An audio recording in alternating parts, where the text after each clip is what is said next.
Hello everyone, आप सब कैसे हो? आशा करता हूँ आप सब बढ़िया होंगे और इस वीडियो में हम सी प्रोग्रामिंग का सिंटैक्स देखेंगे। ओके, तो वीडियो थोड़ी सी लंबी हो सकती है, तो बिना टाइम वेस्ट किए हुए हम अपनी वीडियो स्टार्ट करते हैं। ओके, हम कोई सी भी प्रोग्रामिंग लिखते हैं, सी ही नहीं, हम कोई सी भी प्रोग्रामिंग लिखते हैं तो हम अपने कोड को क्या करते हैं, हम अपने कोड को या फिर प्रोग्राम को हम दो पार्ट में डिवाइड करते हैं। ओके, फर्स्ट जो पार्ट होता है हमारा वो होता है हेड पार्ट। ओके,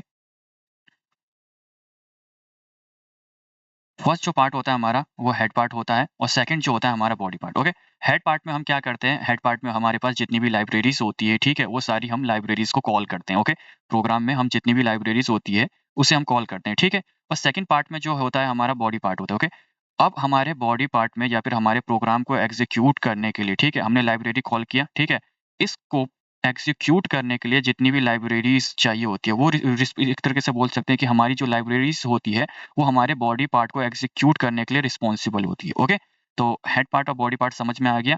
ये सिर्फ सी प्रोग्रामिंग में ही नहीं, सभी प्रोग्रामिंग में यूज होता है। Okay, head part body part. Okay, head में हमेशा लाइब्रेरीज को कॉल करते हैं, ठीक है, with the help of libraries हमारे जो होता है प्रोग्राम वो एग्जीक्यूट होते हैं। ओके, तो अब हम सबसे पहले चलते हैं हेड पार्ट पे। ओके, हेड पार्ट पे आप देख रहे होगे हैशटैग इंक्लूड stdio.h। ओके, ये है क्या? ओके, हैशटैग इंक्लूड stdio.h ये है क्या? ओके, ये जो है ये हमारा प्री प्रोसेसर डायरेक्टिव है। Okay, pre processor directive. Okay, अब प्री प्रोसेसर डायरेक्टिव होता क्या है? Okay, pre processor directive C programming में एक तरीके से समझो ये एक स्पेशल कमांड होता है, ठीक है, जो कि प्रोग्राम को कंपाइल होने से पहले एग्जीक्यूट होता है। ठीक है, हमारा प्रोग्राम जो है कंपाइल होने से पहले एग्जीक्यूट होता है, ठीक है? और ये कंपाइलर को इंस्ट्रक्शन देता है कि कौन-सा कोड ये लाइब्रेरी प्रोग्राम में इंक्लूड करना है, ठीक है? अब सपोज़ करो मैं बाय द वे ये आगे समझेंगे, ठीक है? मीन्स लाइक हम यहाँ पे जितने भी चीज़ें यूज़ करेंगे, ठीक है? जितने भी चीज़ें हम बॉडी पार्ट में यूज़ करेंगे एक तरीके से, ये लाइब्रेरी में पहले से ही डिफाइन करते हैं कि हम ये सारी चीज़ें यूज़ कर रहे हैं, ठीक है? और ये कुछ इस एक तरीके से हम बोल सकते हैं ये कुछ स्पेसिफिक सेटिंग अप्लाई करनी है, ठीक है? या फिर कुछ स्पेशल सेटिंग इस पे एक तरीके से अप्लाई करनी है, ठीक है? और एक चीज़, जो हमारा प्री प्रोसेसर डायरेक्टिव होगा, ठीक है? प्री प्रोसेसर डायरेक्टिव का नेम हमेशा हैश से ही स्टार्ट होता है, ठीक है? हमेशा हैश से स्टार्ट होगा, हैशटैग इंक्लूड, ठीक है? stdio.h ये जो है ये पर्टिकुलर हमारा stdio.h ये जो है ये हमारी लाइब्रेरी का नाम है, ठीक है? stdio.h ये इनपुट आउटपुट के लिए डिफाइन है, ठीक है? जैसे प्रिंट एफ सिंटैक्स हम जो यूज़ करते हैं, ठीक है?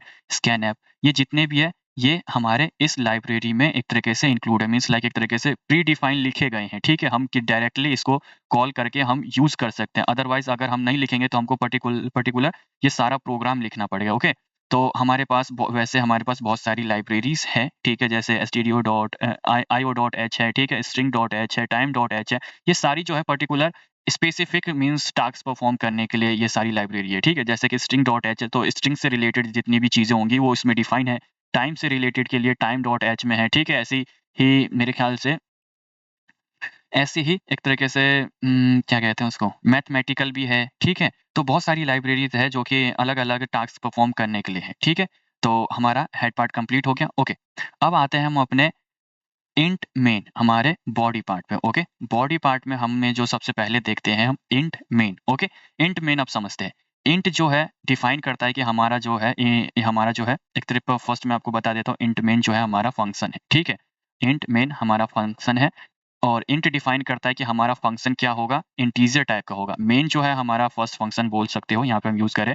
हम कोई से भी कोड जो होते हैं, हम अपने प्रोग्राम जो होते हैं, हम अपने फंक्शन के ही अंदर रखते हैं, ठीक है? तो मेन जो है हमारा इंटीजर टाइप का फंक्शन है। इसके बाद जो फंक्शन जो स्टार्ट होगा, ठीक है? ये आप उस ब्रैकेट को अभी आप छोड़ दो, इसके अंदर हम कई बार जो होते हैं कुछ चीज़ें भी डिफाइन करते हैं। अभी फिलहाल हम इसे एम्पटी ही छोड़े हैं, ठीक है? कोई आगे जब हम वीडियो में पढ़ेंगे, ठीक है? जब हम यूज़र डिफाइंड फंक्शन पढ़ेंगे या फिर सारी चीज़ और भी चीज़ें पढ़ेंगे फंक्शन के ऊपर, तो पर्टिकुलर आपको मैं समझा दूँगा। इसके अंदर भी हम कई चीज़ें डिफाइन करते हैं, ठीक है? बट अभी के लिए आप उसे छोड़ दो। अभी के लिए बस सिंपल सा ये समझो, ठीक है? हमारा फंक्शन जो होगा ये कर्ली ब्रैकेट से स्टार्ट होगा, ओके?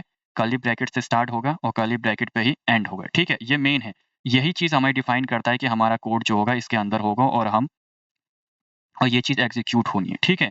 एक तरीके से ये हम एक क्राइटेरिया डिफाइन कर दे रहे हैं कि इसके अंदर जितनी भी चीज़ें लिखी जाएँगी, वो सिर्फ़ हमारे मेन फंक्शन में ही होगा, ठीक है? अब सपोज़ करो कि मैं ये ब्रैकेट यूज़ नहीं करता हूँ, ठीक है? अगर मैं ये ब्रैकेट यूज़ नहीं करूँगा, अब से सपोज़ करो फिर से मैंने एक फंक्शन यहाँ पे लिख दिया है, ठीक है? मैंने एक फंक्शन फिर से यहाँ पे नीचे डिफाइन करा है, बट फिर जो कंपाइल करे जब कंपाइल होगा तो कंपाइलर को यही नहीं पता चलेगा, ठीक है? कि ये कौन-सा फंक्शन का है या फिर क्या किस चीज़ का है, ठीक है? तो वो कन्फ्यूज़ हो जाएगा और एरर थ्रो करेगा, ठीक है? तो इसीलिए एक तरीके से ये क्राइटेरिया डिफाइन कर दिया हमने, एक तरीके से क्राइटेरिया या ब्रैकेट से हमने डिफाइन करा है कि जो चीज़ें भी होंगी वो इसके इनसाइड ही होंगी, आउटसाइड कुछ भी नहीं होगी, आउटसाइड होगा तो एरर ही थ्रो करेगा, ठीक है? अब आ जाओ प्रिंट एफ स्टेटमेंट पे, प्रिंट एफ हेलो वर्ल्ड, ठीक है?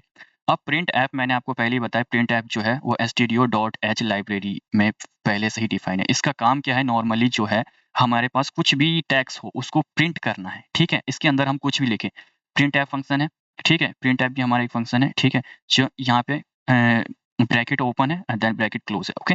इसके अंदर डबल कोटेशन में आप देख रहे होंगे, डबल कोटेशन में, सिंगल कोटेशन में नहीं, बस आप ये समझो कि अभी के लिए इतना ही समझो। आगे मैं आपको और बताऊँगा डिटेल में जब हम स्टार्ट करेंगे फॉर एक-एक करके पर्टिकुलर चीज़ें। इसके अंदर जो भी चीज़ें लिखी जाएँगी, ठीक है?